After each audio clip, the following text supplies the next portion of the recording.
تو دعا اور عبرت یہ دو وجہ ہے قبرستان بھیجنے کی نبی اکرم صلی اللہ علیہ وسلم نے جو آرڈر دیا ہمیں. اور آپ نے پوچھا کہ اب وضو چاہیے, نہیں اس کی کوئی وہ نہیں ہے. وضو تو صرف نماز اور طواف, ان دو چیزوں کے لیے ضروری ہے.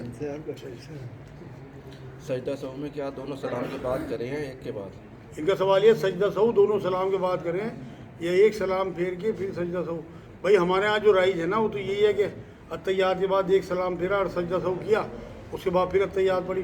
لیکن جو سنت طریقہ ہے, جو اصل طریقہ ہے وہ یہ ہے کہ آپ پوری نماز کر لیں, دونوں سلام پھیر لیں, اس کے بعد سجدہ سہو کریں, پھر دوبارہ سے اتحیات اور اسی طرح سے درود پڑھیں, اس کے بعد آپ کی یہ نماز پوری ہوتی ہے. لیکن ہمارے ہاں جس طرح سے چلا آ رہا آپ کو اسی طرح کی عادت ہے, فی الحال آپ وہ کرتے رہیں, انشاءاللہ دھیرے دھیرے عادت کٹے گی آپ کی, ایسا نہ ہو کہ آپ کی نمازیں خراب ہونی شروع ہو جائیں. بہت سے کاموں کو اللہ نے کہا ہے کہ یہ کام میرے لیے آسان ہے.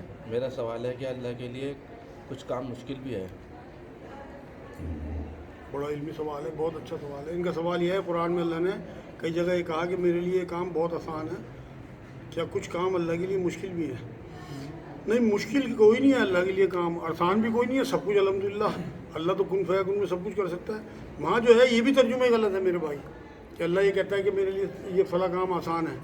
بلکہ یہ ہونا چاہیے کہ اللہ کو کوئی پرواہ نہیں ہے, اللہ کے لیے تو معمولی چیز ہے, تو یہ کام کر دینا اللہ کے لیے معمولی ہے. اہم یا کوئی مشکل یا کوئی آسانیاں کوئی معاملہ نہیں. وہی جو میں آپ کو کہہ رہا, ترجمہ ہمارا اس طرح کے وہ ہیں کہ لوگوں کے دلوں میں اشکال اور کوشچن آتے ہیں لوگوں کے دلوں میں آیتوں کے حوالے سے.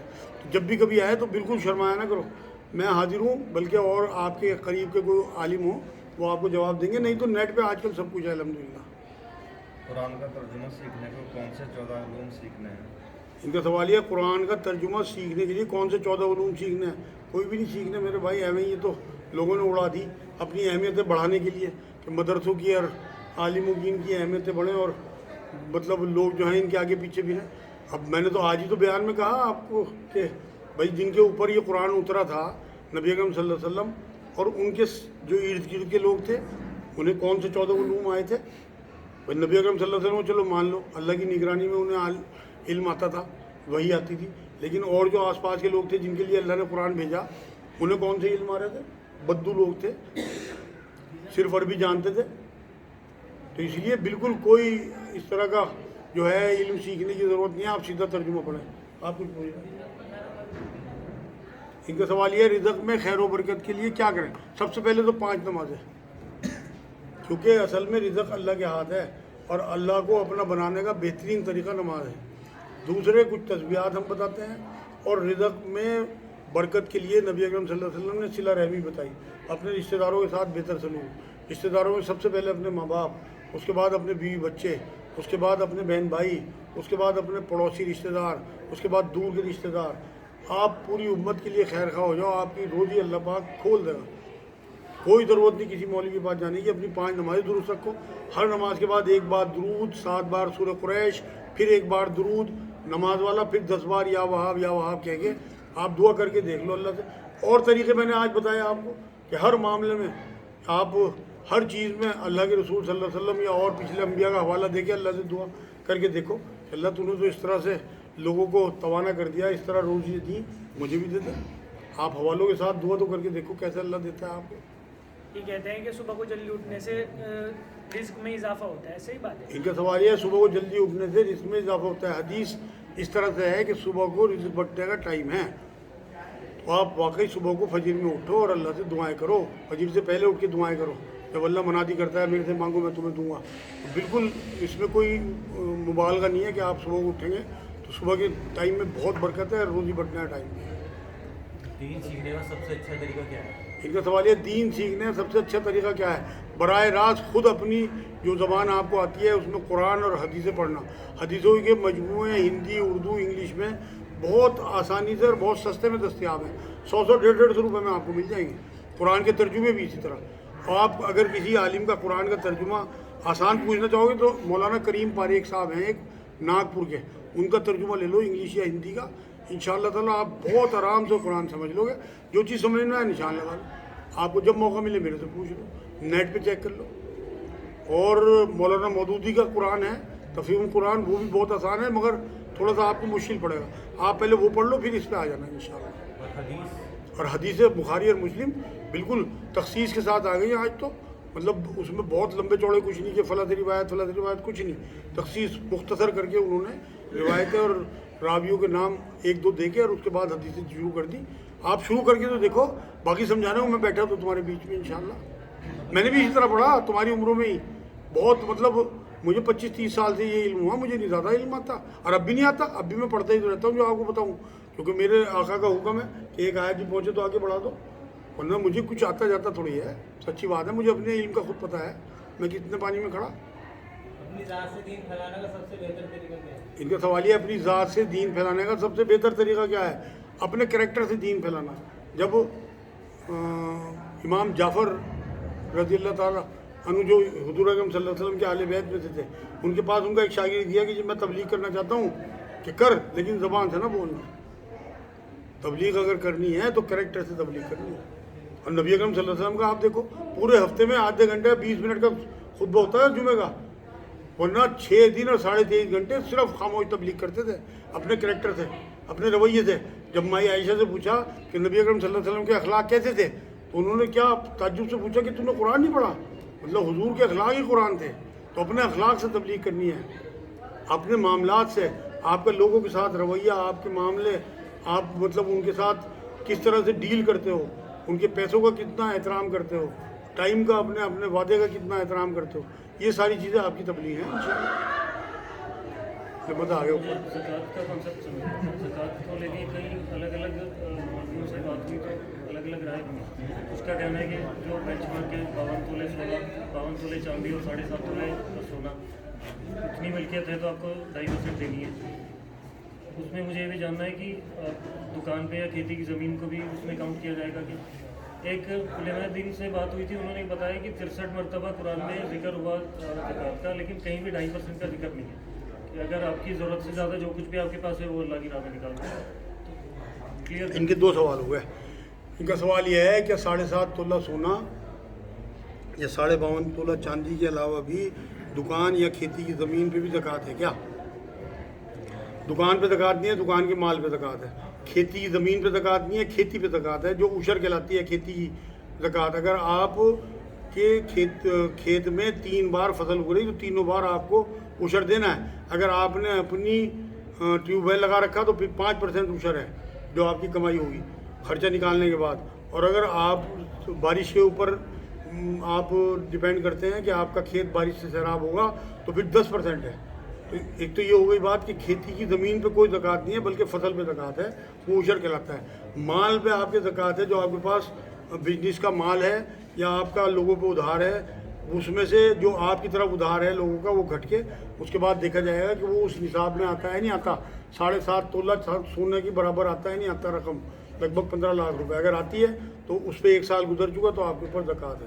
دوسرا سوال آپ کا یہ ہے کہ کوئی علماء دین یہ کہتے ہیں کہ کلام پاک میں 63 جگہ زکوٰۃ کا ذکر آیا، کہیں بھی 2.5% کا ذکر نہیں آیا. تو آپ ان سے پوچھو کہ نماز کا ذکر آیا تو 64 دفعہ، 1 دفعہ زیادہ آیا اور نماز کا ذکر زکوٰۃ سے بھی. تو کتنی پڑھیں، کب پڑھیں، کون سا وقت ہو نماز کا، تو اور کس طرح سلام پھیریں گے، کہاں تحیات پڑھیں گے، کہاں سورت پڑھیں گے، کیونکہ وہ بھی بتا دو بھائی. یہ ساری چیزیں ہمیں حدیثوں سے سمجھنی پڑیں گی. قرآن تو ایک کتاب اللہ نے دے دی جو 6000 کچھ آیتوں پہ مشتمل ہے. اس کے بعد پورا دین جو ہے وہ حدیثوں سے سمجھا جائے گا. تو رسول اللہ صلی اللہ علیہ وسلم بتا کے گئے کہ 2.5% زکوٰۃ دو اپنے مالوں میں. اگر وہ صرف قرآن کے اوپر ہی ڈیپینڈ رہیں گے تو وہ نہ نکاح کر سکتے ہیں. نکاح کا ذکر ہے کس طرح، کیسے حجاب قبول ہوگا، کس طرح مہر رکھے جائیں گے، کس طرح عدت ہوگی، کس طرح سے طلاق ہوگی، کیسے سمجھیں گے. ہر چیز کو میں اگر میں ایکسپلین کرنا شروع کر دوں تو 2 گھنٹے تو میں آپ کو اسی میں لگا دوں گا.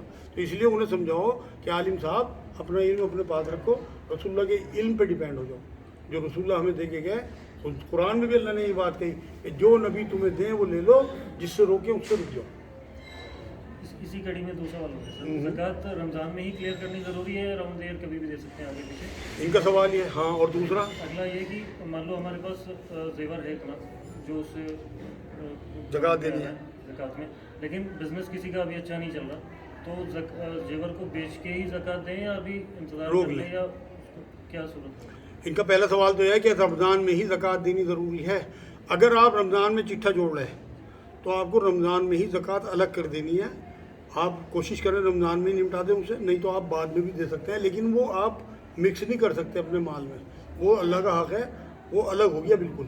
وہ غریبوں کا حق ہے کہ آپ اسے 1 مہینے میں دے دیں یا 2 مہینے میں دے دیں یا 1 ہفتے میں دے دیں یا 1 دن میں دے دیں, لیکن آپ اسے مکس نہیں کر سکتے کہ آپ خلط ملت رکھیں اپنے اصل مال میں. وہ آپ کے مال کی گندگی تھی, اگر آپ نے اسے ملا لیا تو آپ کا سارا مال گندا ہی رہے گا پھر. 1 نمبر بات. دوسرا سوال یہ ہے کہ اگر آپ پیسے نہ ہوں اور زیور ہو تو کیا زیور بیچ کے زکوٰۃ دیں؟ بالکل, آپ ایک آدھی انگوٹھی بیچیں یا کنڈل بیچیں اور زکوٰۃ دیں, جس سے کہ آپ کا زیور حفاظت میں آ جائے. ادروائز اگر آپ نے ڈیلے کیا یا آپ نے نہ دی تو وہ خطرے میں رہے گا. زکوٰۃ کا مطلب کیا ہے کہ مطلب تزکیہ کرنا, صفائی کرنا, تو آپ کے مال کی صفائی کرتی ہے زکوٰۃ. تو اس کے اوپر بھی کوئی آفت آنے والی ہو, اس گندگی کو دور کرتی ہے زکوٰۃ آپ کے زیور کی. تو آپ 1 انگوٹھی بیچ دو یار, کوئی بات نہیں, پوری زکوٰۃ ادا ہو جائے گی انشاءاللہ. جیسے آپ نے یہ کہا ٹیوب ویل پہ 5% لگتی ہے اور کچھ یہ بارش پہ 10%. بارش پہ 10% کیوں؟ ان کا سوال یہ ہے ٹیوب ویل پہ 5% عشر ہے اور بارش پہ 10% کیوں ہے؟ کیونکہ ٹیوب ویل میں آپ کا خرچ ہوا, آپ کی محنت لگی. بارش میں آپ کی نہ کوئی محنت ہے نہ آپ کا خرچ ہے, وہ اللہ کی طرف سے ہے, تو اللہ کا ٹیکس بھی دور نہ ہو جائے گا پھر اس میں. یہ تو لاجک والی بات ہے. آپ تو پڑھے لکھے آدمی ماشاء اللہ. نماز کے بعد جو 34-33 بار پڑھا جاتا ہے, کیا یہ ضروری ہے اسے ہاتھوں پر پڑھیں یا تسبیح پر؟ بہت اچھا سوال ہے. ان کا سوال یہ ہے کہ نماز کے بعد 33 بار جو سبحان اللہ الحمدللہ اللہ اکبر پڑھتے ہیں تو وہ ضروری ہے, اسے ہاتھوں پہ پڑھیں یا تسبیح پہ بھی پڑھ سکتے ہیں. بھائی دیکھو, ایک تو وہ پڑھنا ہے, نبی اکرم صلی اللہ علیہ وسلم کی سنت, ضروری نہیں ہے. اگر آپ پڑھتے ہیں بہت ثواب ہے. نبی نے فرمایا 34 بار اللہ اکبر, ایک حدیث میں آتا ہے بخاری کی, 33 بار سبحان اللہ, 33 بار الحمدللہ. ایک حدیث میں 33 بار تینوں چیزیں, اور آخر میں لا الہ الا اللہ وحدہ لا شریک لہ, وہ پورا ایک کلمہ جو ہے وہ پڑھنے کا حکم ہے. یہ 100 دفعہ ہو جائے گا. لیکن اگر کوئی نہیں پڑھتا تو کوئی گناہ نہیں ہے. دوسرا سوال آپ کا, کیا اسے انگلیوں پہ پڑھیں یا تصویر پہ؟ یہ تو ذرائع ہیں یار, آپ کسی بھی طریقے سے پڑھ سکتے ہو. اصل میں تو بات یہ ہے, آپ کو حج کا حکم دیا گیا, نبی نے تو اونٹ پہ کیا, آپ جہازوں میں جا رہے ہیں, تو ذرائع ہیں. آپ کو حج کرنا ہے, آپ یہ دیکھو کہ مجھے کرنا کیا ہے. آپ کو تسبیح پڑھنی ہے, وہ چاہے آپ تسبیح انگلیوں پہ پڑھ دو, اور یہ حضور تو دائیں ہاتھ پہ پڑھتے تھے, دائیں ہاتھ پہ نہیں پڑھتے تھے. شاید کسی نے سنی ہوئی بات, دائیں ہاتھ پہ حضور تسبیح پڑھتے تھے. تو آپ چاہے انگلیوں پہ پڑھو, آج ذرائع بڑھ گئے, تسبیح آ گئی, کاؤنٹر آ گئے انگلیوں پہ, بالکل آپ کر سکتے ہو. سب کچھ یہ اللہ کے دی ہوئی دماغ کی ڈسکوریز ہیں ہمارے لیے. ایک سوال یہ ہے کہ ہم نے سنا ہے کہ لوگ جو ہے جو پریشان حال ہوتے ہیں تو وہ امداد کر دیتے ہیں, تو ان کو 10 گنا اللہ تعالیٰ ان کو ریورس دیتا ہے. کیا یہ صحیح حدیث ہے؟ ان کا سوال یہ ہے کہ جو پریشان ہوتے ہیں وہ صدقہ کر دیں تو انہیں 10 گنا ریورس دیتا ہے. بالکل دے سکتا ہے. بھائی قرآن کی آیت ہے کہ ایک کا 10 گنا تو یہیں پہ نبی اکرم صلی اللہ علیہ وسلم کی حدیث سے, اور ایک کا 700 گنا اور اس سے بھی زیادہ سورہ بقرہ کی آیت ہے, تو اللہ دیتا ہے آخرت میں پھر. لیکن یہ طے ہے بات کہ حضور نے فرمایا کہ صدقہ جو ہے وہ رد بلا ہے, بلائیں ٹلتی ہیں, واپس ملے نہ ملے لیکن بلا ٹل جاتی ہے صدقے سے. لیکن اگر وہ مال سے پریشان ہے نا, پھر اسے یہ نہیں کرنا, پھر تو اسے اپنے بچوں کو پہلے پیٹ پالنا.